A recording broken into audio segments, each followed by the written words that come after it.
You're sitting in a school cafeteria, laughing with your friends, holding your lunch tray, when suddenly, someone yanks the back of your shirt hard. But this time, it's not just a cruel prank, it's humiliating, it's personal.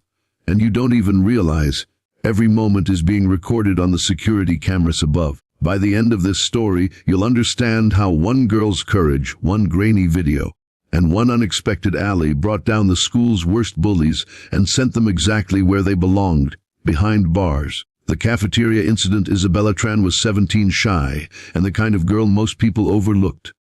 She kept her head down, spoke only when necessary, and found comfort in sketching in her notebook during lunch breaks. That day, she sat at the corner table in Lincoln High's crowded cafeteria, quietly eating her peanut butter sandwich while the usual noise buzzed around her. Laughter, the clatter of trays, and the occasional shout from the far tables.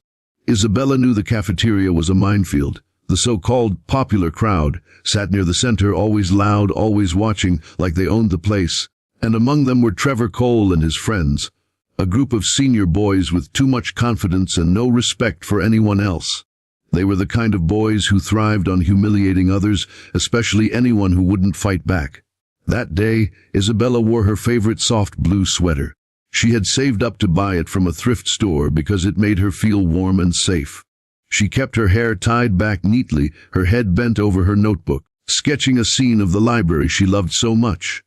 Trevor spotted her. He smirked at his friends, whispered something, and they all laughed. Isabella didn't notice at first. She was lost in her drawing. But then, it happened. Trevor crept up behind her, grabbed the back of her sweater, and with a swift, sharp yank, pulled her bra strap up and let it snap against her skin. The sound echoed in her ears. Her sandwich fell from her hands, her pencil rolled to the floor, and the shock turned to burning humiliation as laughter erupted from the nearby tables. Her face turned crimson. She froze in her seat, feeling exposed, vulnerable. She wanted to disappear. "Lighten up, Tran," Trevor chuckled, his voice dripping with mockery. "It's just a joke." But it wasn't a joke. It was a violation. And in that moment, she felt every pair of eyes in the cafeteria on her. A few kids laughed. Others looked away, pretending they hadn't seen. Not a single teacher was close enough to notice. Isabella grabbed her tray and rushed out, her vision blurring with tears. She didn't stop until she reached the girls' bathroom, locking herself inside a stall. Her breathing was uneven. She hated herself for not shouting back, for not pushing him away, for being too stunned to react. Little did Trevor know, the whole thing had been caught on the cafeteria's security cameras, and someone was watching. The footage that changed everything. Mr. Jameson, the school's security officer, was not the type to ignore bullying. He had lost a niece to suicide years ago after relentless school harassment, and ever since, he'd made it his mission to keep Lincoln High a safe place for students. That afternoon, while reviewing footage for an unrelated cafeteria scuffle, he noticed the scene with Isabella. He leaned closer, replaying it. The way Trevor approached from behind, the deliberate yank, the way Isabella flinched. It wasn't just horseplay. It was harassment. Jameson saved the clip and took it straight to Principal Hernandez.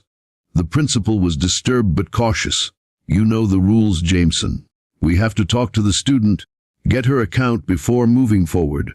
So they called Isabella into the office the next morning. She walked in quietly, clutching her notebook like a shield. Her eyes darted between the principal and Mr. Jameson, unsure why she'd been summoned. "We need to ask you about something that happened in the cafeteria yesterday," the principal said gently.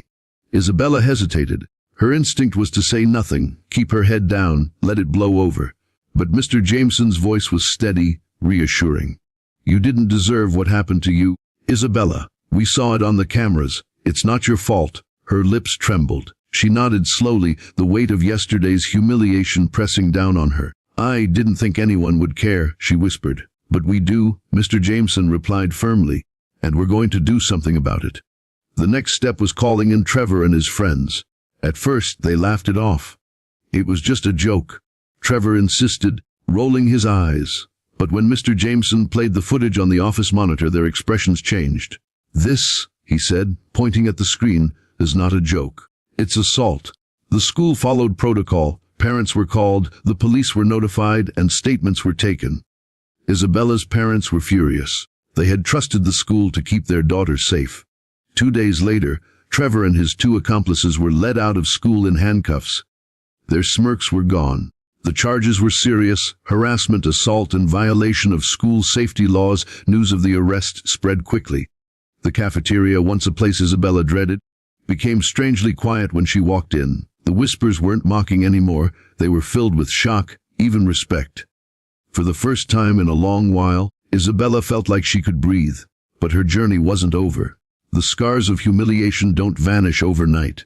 She still avoided crowded spaces, still felt a sting when laughter erupted behind her.